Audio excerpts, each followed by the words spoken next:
Tiap hari, data tentang COVID-19 diupdate.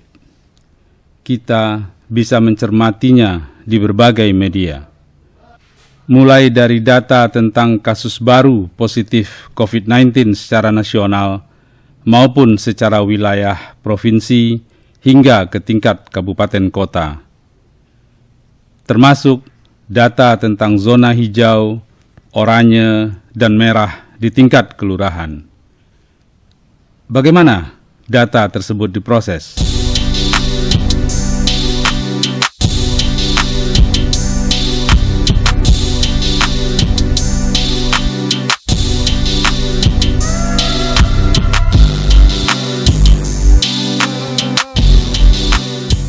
Data-data yang dipublish di media mengacu ke data resmi yang sudah diumumkan oleh Kementerian Kesehatan Republik Indonesia. Berbagai data itu adalah hasil kerja tim surveillance epidemiologi. Untuk kita ketahui bersama, surveillance epidemiologi adalah kegiatan analisis secara sistematis dan terus-menerus terhadap penyakit atau masalah-masalah kesehatan di Rumah Sakit Darurat COVID Wisma Atlet Kemayoran, Jakarta Pusat.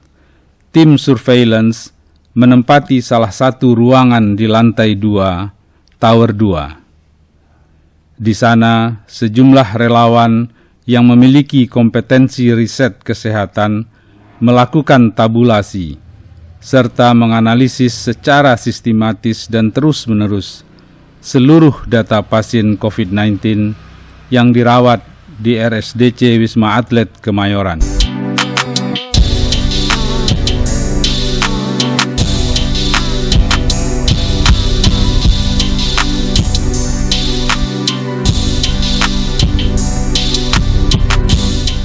Ini bagian untuk rekamedik sini, kemudian ini adalah surveillance.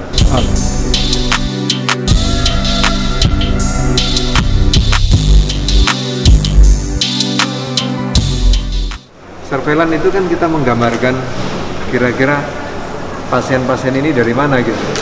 Okay. Setelah kita tahu pasien-pasien dari mana, inilah bagian tracing namanya. Akan di tracing.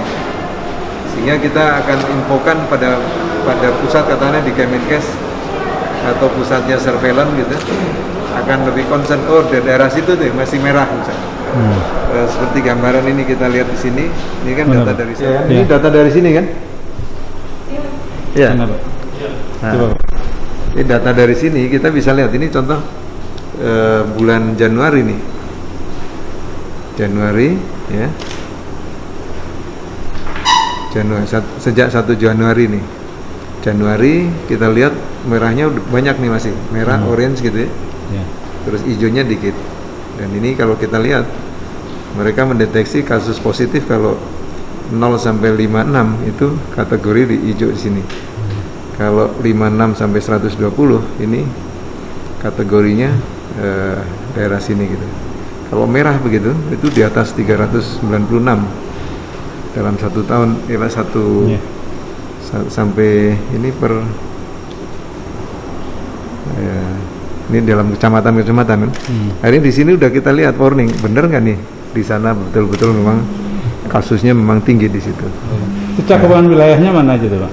Semua seluruh DKI, kecamatan seluruh DKI. Nah, kemudian kita lihat per 6 Februari ini yang tadinya banyak ini sekarang udah berubah menjadi ada yang kuning ini nih.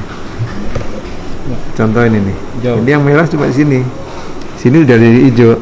Nah, ini menunjukkan bahwa sebenarnya penanganan ini sudah mulai menyempit epicentrumnya namanya, epicentrum atau daerah yang betul-betul menjadi pusat kayak klaster gitu, terus menyebar gitu. Itu epicentrum.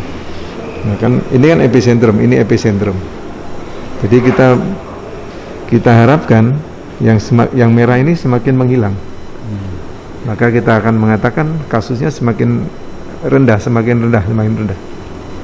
Yang diharapkan nanti akan habis. Nah, ini tentunya ini harus diklopkan dengan data dari Dinas Kesehatan, dan data dari mungkin surveillance bisa yang diceritakan model koordinasinya Pak Tugas dari hasil gambaran surveillance itu, koordinasinya Pak Tugas dengan dalam hal ini Wisma Atlet ke pihak-pihak lain seperti apa Pak?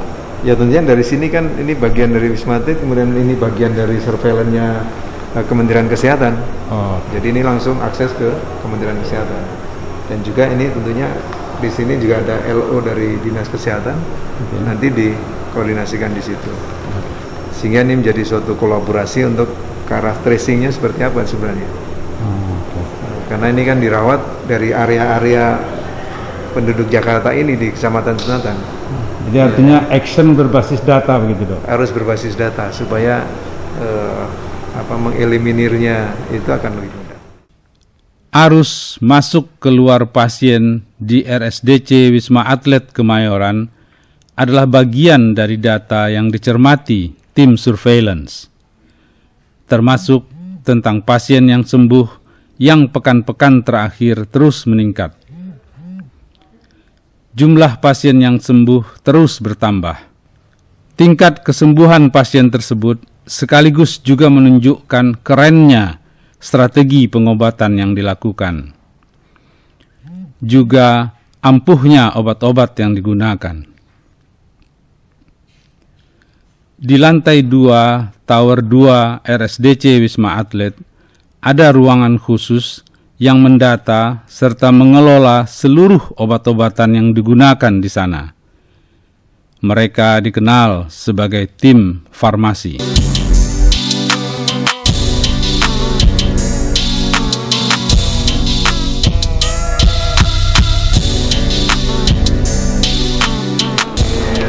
Sini ruang K3.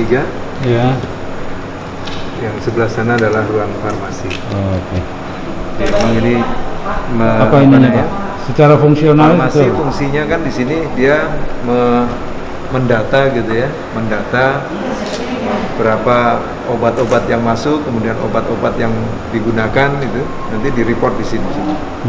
Kemudian gudangnya di mana gitu ya, juga nanti gudang reportnya di sini. Data-data semuanya. Nanti barang-barangnya di mana di gudang masing-masing. Ada depo-depo. Di sini hanya semacam kontrolnya dari pusat farmasi RSDC. Bisa tolong diceritakan nggak Pak? Bagaimana analisis terhadap penggunaan obat-obatan selama ini yang sudah dilakukan, lalu kemudian upgrade, oh mungkin obat ini kurang cocok, harus pakai ini gitu. Bisa diceritakan nggak Pak? Gini, jadi kita katakanlah alur obat yang digunakan. Tentunya pasien diperiksa oleh dokter kemudian mengeluarkan resep obat. Resep obat tentunya akan sampai ke instalasi farmasi. Maka obat akan diberikan kepada pasien. Diberikan pada tempat pasien rawat, kemudian diberikan pada pasien. Nah, di sini farmasi di sini ada namanya farmasi klinik.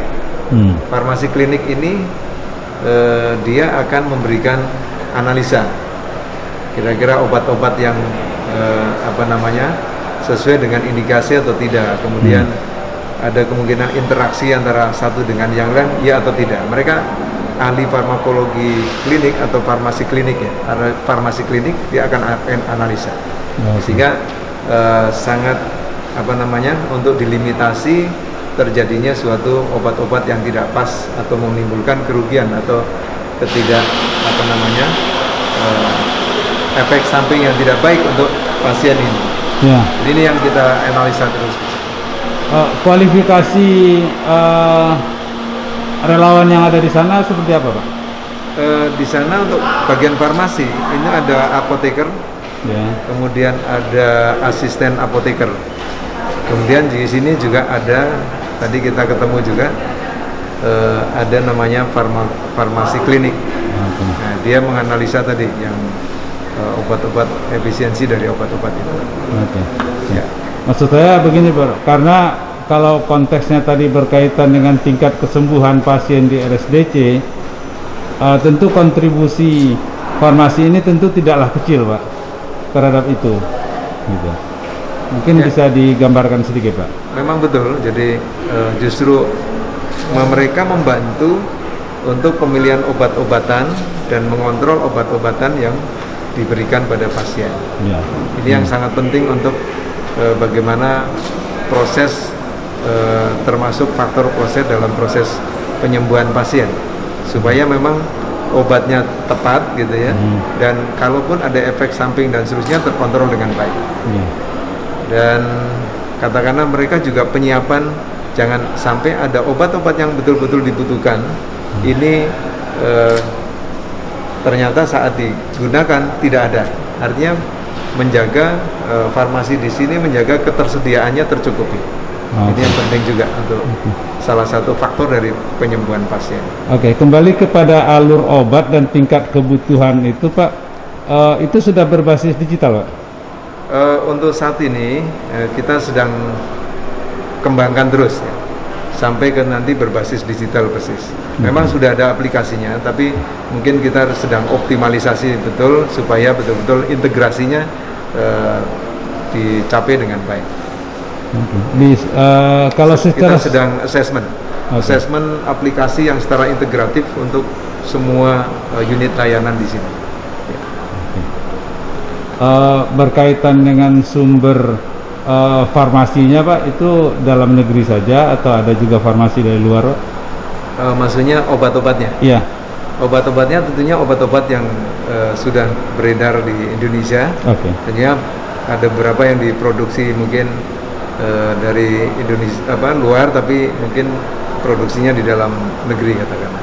Karena obat-obat yang bahan-bahannya tidak ada di Indonesia tentunya diproduksi dari luar, kemudian katakanlah ada yang sebagian diimpor. Itu yang saya kira ini suatu hal yang bisa terjadi di situ. Ya. Dalam hal ini berarti Wisma Atlet koordinasinya dengan Kemenkes seperti apa Pak, berkaitan dengan Dirjen POM dan Kementerian Kesehatan dalam penggunaan dan pemilihan obat-obat itu Pak? Semua obat-obatan yang ada dipakai di Wisma Atlet ini tentunya sudah direkomendasi oleh Badan POM, artinya Badan Pengawasan Obat Makanan Indonesia, dan tentunya juga kalau Kementerian Kesehatan Farmalkes itu kan dalam konteks penyiapan penyediaannya. Tapi regulasi untuk bahwa obat ini bisa diedarkan untuk dipakai atau tidak adalah Badan POM. Ya. Jadi saya kira ini semua di sini sudah sesuai dengan regulasi yang ada.